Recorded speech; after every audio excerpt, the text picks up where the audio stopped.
He smiled at the camera one last time and said, "Death can also be an art."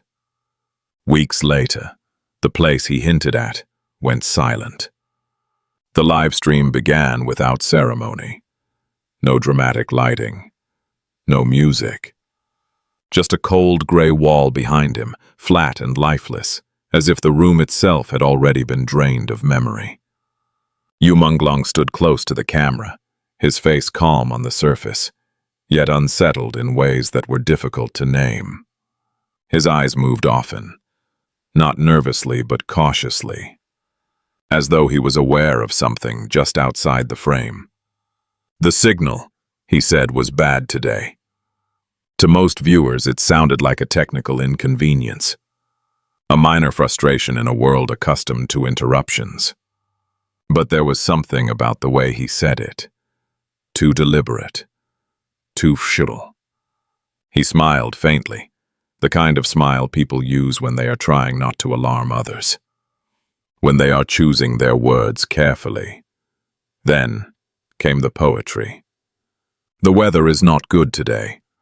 Dark clouds fill the sky. Do not forget your umbrella." Each line landed softly, almost gently. Yet the atmosphere thickened with every word.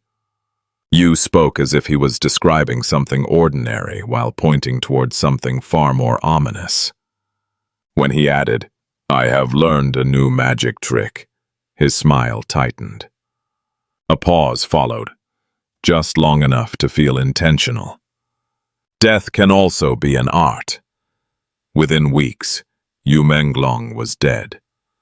The official explanation came swiftly and without flourish. A tragic accident. An unfortunate end. A closed matter. The kind of statement designed to settle questions before they fully form. His name began to fade from public platforms. His images disappeared. Search results changed. Silence expanded outward methodically like a controlled burn. Yet silence does not always erase. Sometimes it preserves. Across screens and borders, people replayed that final live stream. They slowed it down. They studied his posture, the way he glanced to the side. The chill in his words. What had seemed poetic began to feel deliberate. What had sounded abstract began to resemble warning. For many, it no longer felt like a performance. It felt like preparation. We are accustomed to thinking of final messages as confessions or apologies. But Yu Menglong offered neither. He left no direct accusation, no plea, no explicit fear. Instead, he spoke in symbols: weather, art, death, and later, numbers, patterns that only emerged after he was gone. In life, Yu was an artist. After his death, he became something else entirely. A question mark embedded in the digital record. A presence defined not by what was confirmed, but by what refused to disappear. Some say this is how modern mysteries are born. Not in darkness, but in plain sight. Not with violence, but with omission. A live stream vanishes. A place closes its doors. Cameras are replaced. Names are no longer spoken. And still, people remember. Because when an artist's final words do not align with the story told afterward, doubt takes root. And once doubt begins to grow, it searches for shape, for location, for meaning. What if his final live stream was not an accident, but a map? The announcement arrived without warning and without warmth. A short statement, carefully worded, devoid of emotion. It described Yu Menglong's death as an accident, an unfortunate but ordinary conclusion to a life that, according to the record, required no further explanation. No public investigation was announced. No detailed timeline was released. The matter, it seemed, had already been decided. In systems built on control, closure often precedes understanding. For a brief moment, the explanation held.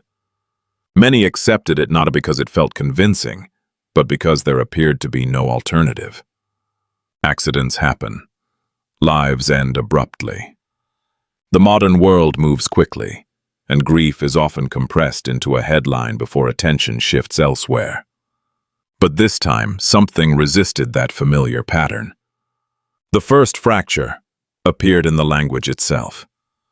A statement attributed to Yu's mother was circulated publicly, expressing acceptance of the official conclusion and requesting privacy. On the surface, it read like countless others before it. Formal, restrained, administrative, yet those who knew her noticed what was missing. There was no voice in it, no hesitation, no trace of maternal grief. It sounded less like a mother speaking and more like an institution issuing a memo. According to independent reporting, Yu's mother was in Xinjiang at the time. Her movements were restricted, her family pressured into silence. She reportedly refused to acknowledge that her son's death was accidental and declined to sign any settlement offered by his agency. If that was true, then the statement bearing her name raised an unsettling question. Who was it written for? In parallel, something else began to happen. Yu Menglong's digital presence started to erode.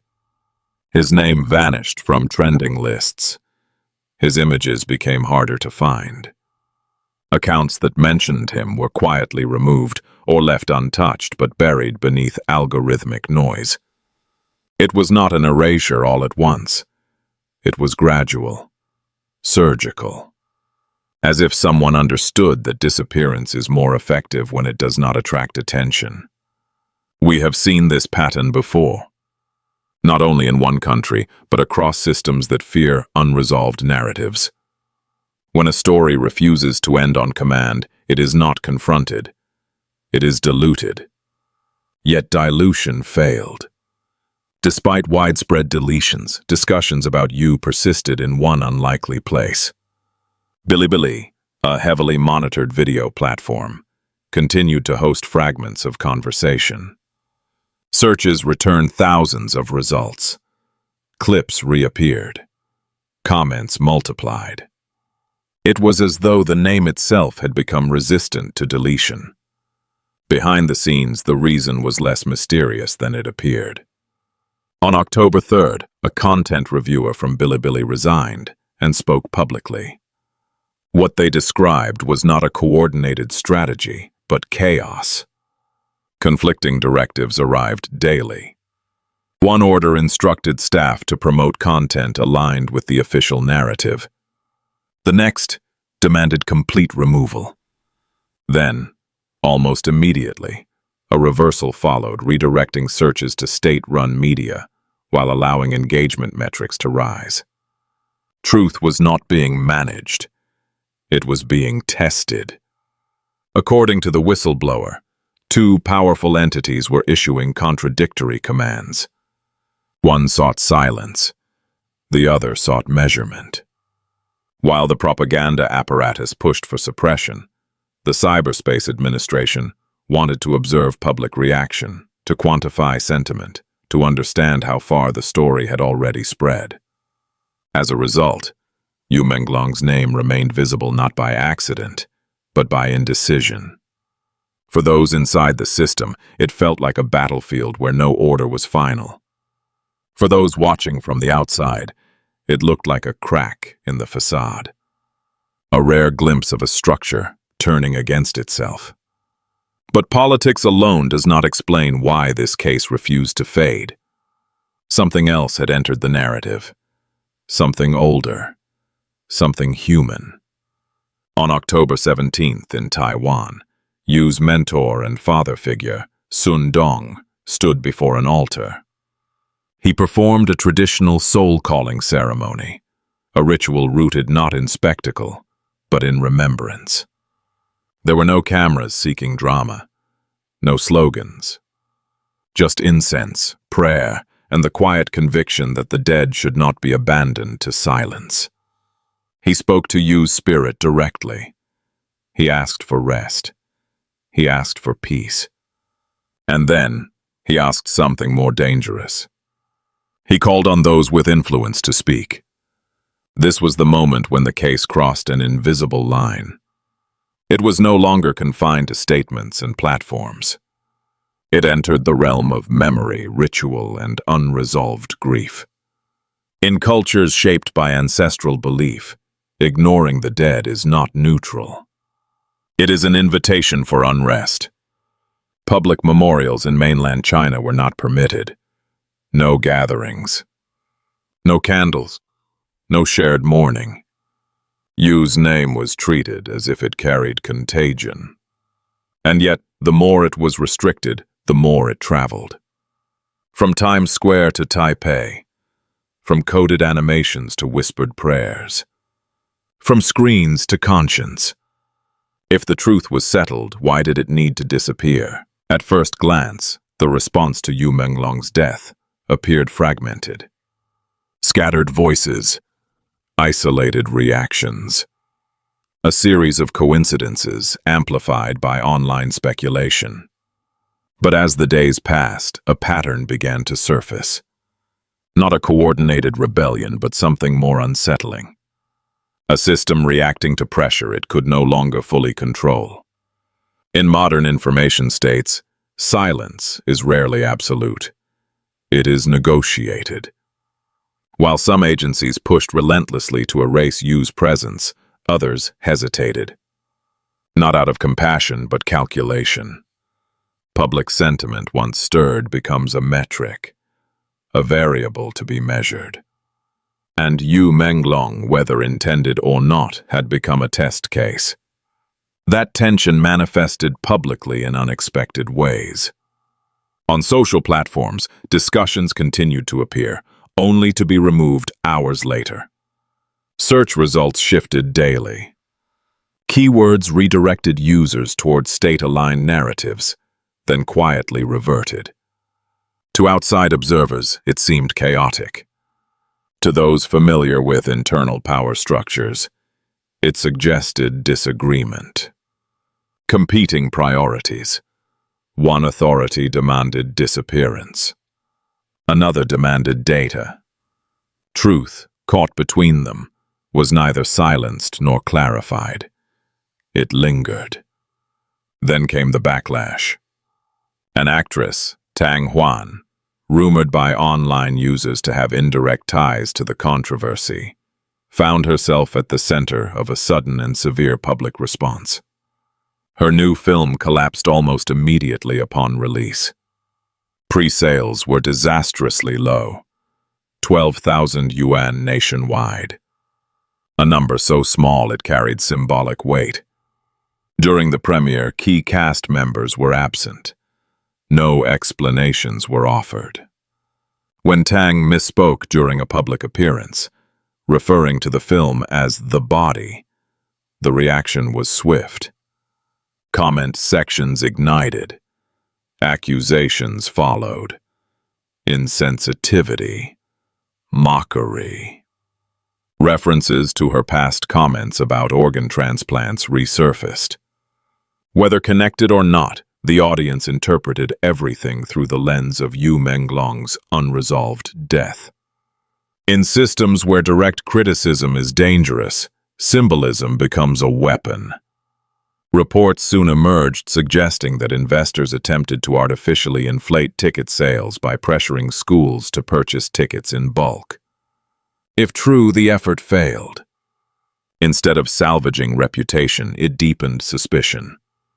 Each attempt to manage perception only reinforced the sense that something was being hidden. Around the same time, another figure entered the narrative. Actor Chen Qing-song, known for past tensions within the industry, began posting cryptic messages. On October 15th, the birthday of the late actor Chao Ren-liang, Chen reposted a message from Chao's parents mourning their son. Then came 3 separate tributes of his own. To the eternal youth. Our 10 years. farewell. Individually, they could be dismissed as personal grief. Together, released on that specific date, they triggered widespread speculation. Online users debated their meaning obsessively. Some believed Chen was issuing a veiled warning. Others argued it was coincidence, amplified by collective paranoia. No clarification was offered. Ambiguity did the rest. What followed pushed speculation into darker territory. That same day, a car exhibition opened at the Chiho Art Gallery. According to circulating leaks, this was a location where Yu Menglong's body had allegedly been seen earlier. The timing was questioned. The purpose scrutinized. Some online investigators theorized that the event was a distraction, an effort to move attention away from something that should not be examined too closely. There was no proof, but proof was no longer the driving force. When users began linking Yu's name to the 798 art district, a new layer of meaning emerged. The parallels between Yu Menglong and Chao Renliang became impossible to ignore. Years earlier, Chao's death had been officially ruled a suicide. At the time, most accepted it. Now, revisiting the case through the lens of Yu's final live stream, doubts resurfaced. Old questions reopened. Archived footage reanalyzed. One unresolved case gave birth to another. This is how narratives escape containment. Not through facts alone, but through resonance. When one story reflects another, people begin to look backward as well as forward. Patterns replace conclusions. And institutions built to manage singular events struggle to address echoes. What made Yu Menglong's case especially volatile was not just censorship, but contradiction. The visible friction between agencies, the uneven enforcement, the moments where suppression failed, not because it was resisted, but because it was poorly coordinated. A system at war with itself leaves fingerprints everywhere. By this stage, Yu was no longer simply a person who died under unclear circumstances. He had become a symbol of uncertainty in an era obsessed with control. A reminder that even the most sophisticated mechanisms cannot fully predict public reaction. And beneath the political analysis, beneath the metrics and backlash, something quieter persisted. A sense that the story was not finished. Because behind every algorithmic decision, every redirected keyword, every cancelled memorial, there remained the same unresolved question. One that no authority had convincingly answered. One that continued to circulate in comments, in rituals, in coded language, and in silence itself. And then people started noticing the number. The number did not announce itself. It emerged quietly, almost shyly, buried within the fragments Yu Menglong left behind. At first it seemed incidental. A coincidence amplified by grief and imagination. But for those who watched his final live stream again and again, slowing it frame by frame, listening not to what he said but how he said it, the repetition became difficult to ignore. Yu stood against a gray wall. The lighting was flat. The space felt temporary, as if he was somewhere he was not meant to stay long. His words came carefully, measured, wrapped in metaphor. Weather, clouds, an umbrella, a magic trick. Then that final sentence, delivered without drama. Death can also be an art. After his death, users began dissecting the structure of his poem. They counted characters. They analyzed rhythm. Using artificial intelligence tools, some claim the number of characters in each line corresponded to a pattern. 7, 9, 8. Others dismissed it as overreach. But once the idea surfaced, it refused to leave. 7, 9, 8. For those familiar with Beijing's cultural landscape, the number carried immediate weight. The 798 Art District, a former industrial complex transformed into a symbol of contemporary Chinese art. A place associated with creativity, experimentation, and quiet boundaries. A space that had long balanced on the edge between expression and tolerance. Attention shifted rapidly. Searches linking Yu Menglong to the 798 Art District multiplied. Old photographs resurfaced. One image, shared months before his death, showed Yu standing in the district. On his shirt, a phrase stood out. "Roll down your window and feel how. Let us run away. The winds have changed." At the time, it read like youthful optimism. In retrospect, it felt prophetic. As online investigators connected these fragments, the district itself began to behave strangely. Public records revealed that the 798 Art Museum had closed abruptly between August 15th and September 12th. No major announcement. No clear explanation. The closure began just days after Yu's last known public appearance on August 13th. To some, it was coincidence. To others, it was timing too precise to ignore. Theories multiplied. Some claimed Yu had spent his final days within the district. Others suggested meetings, confrontations, evidence. None of it was confirmed. Yet the silence surrounding the closure only intensified speculation. Art spaces are accustomed to scrutiny. They are not accustomed to vanishing. Another location soon entered the conversation: Beijing's Bulgari Hotel. According to circulating claims, the hotel underwent a quiet renovation shortly after Yu's death. More notably, all surveillance systems were reportedly replaced. No official statement connected the hotel to Yu Menglong. None denied it either. In the absence of transparency, imagination filled the void. Screenshots began to circulate online, allegedly showing authorities searching for a missing USB drive. The device, according to rumor, contained materials Yu had prepared before his death. Evidence, messages, perhaps an explanation, perhaps something more dangerous.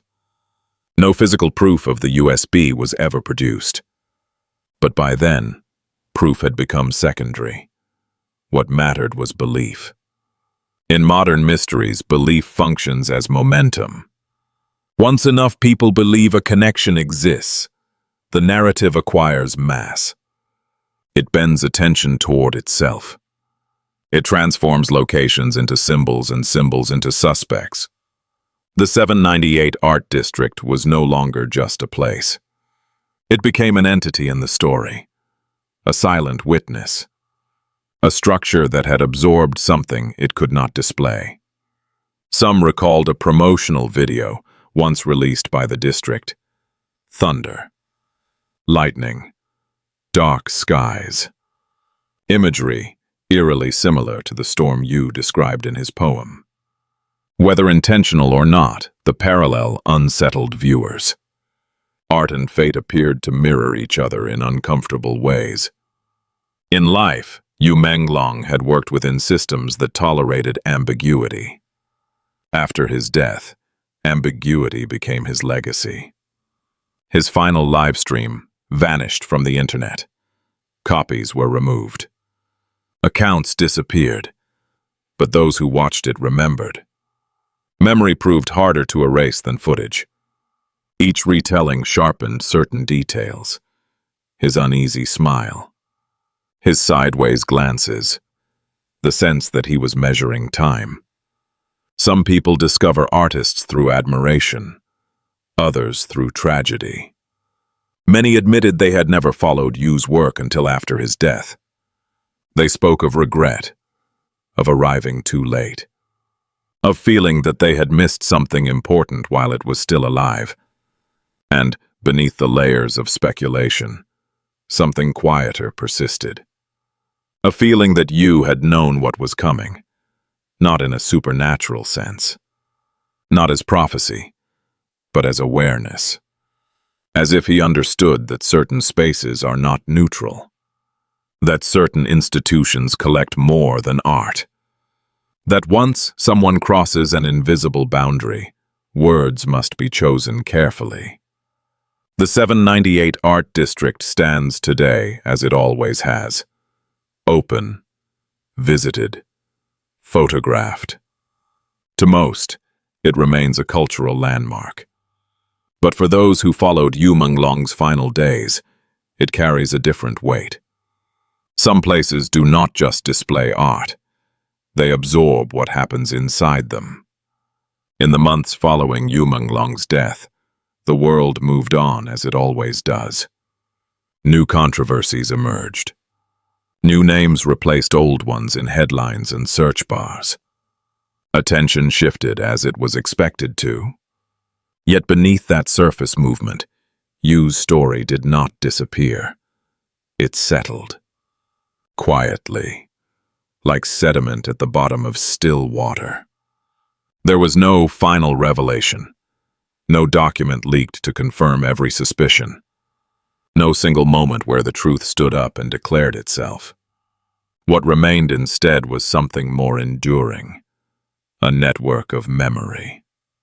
A chain of unanswered questions. A sense that an ending had been imposed rather than reached.